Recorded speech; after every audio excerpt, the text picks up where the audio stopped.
Hello and welcome. My name is Christopher Hole from christopherhole.com, and in this series of videos what we're going to be looking at are back spasms. And as we work through, we're going to be looking at, first of all, in this video, the anatomy of a back spasm, what's happening in the back, and sort of just getting a general idea of back spasms. Then we're going to start looking at what's causing them, and then we're going to finish off by sort of what we can do to reduce our probabilities or reduce our chances of getting more. So for this first video, what we're going to be looking at are all the different muscles of the back, of the what would be known as the core. There are a few missing on here, but I wanted to show you these ones in particular. Now, a back spasm, as I'm sure you've experienced, if you're watching this video, there's a good chance you've had a back spasm at some point in the past. It's it's a sudden, sharp pain in the lower part of the back, albeit to the right or the left, or it could be right down the center.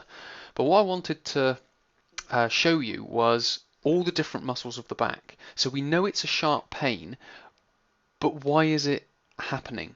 Well, a back spasm isn't necessarily the problem itself. The back spasm generally tends to be a protective mechanism against something else. So what the actual back spasm is, it's these muscles of the back.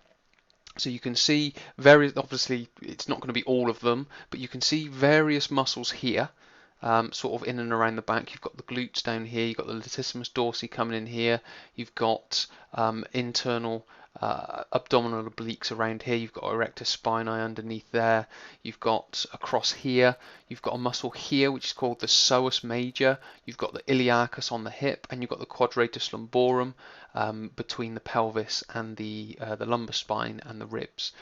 Now all these muscles combined in some way, shape or form, be it all of them or a few of them, will tend to contract to protect the back against some other underlying problem that you may have. Now, why the back spasm comes along is normally the straw that broke the camel's back, because I would imagine if you've had a back spasm, it's when you're doing something really mundane. You might be picking a pen up off the floor, you might be picking something light up off the floor, you've twisted in some awkward way, and then all of a sudden your back goes, and it's almost as if the movement that you didn't warrant the pain that you're feeling. But what we have to understand is it's the straw that broke the camel's back. So it's an accumulation of doing poor movement or incorrect use of the back, of the core, of the human body itself over a period of time, which is causing the back to spasm. Okay, so that is kind of what a back spasm is. It's not the problem itself. So what we have to do, which is what we're going to do in the next video, we're going to look a little bit deeper into why these back spasms are being caused, and we're going to start helping you understand what you guys can do to overcome it. Okay, so thanks for watching, and I'll see you in part 2.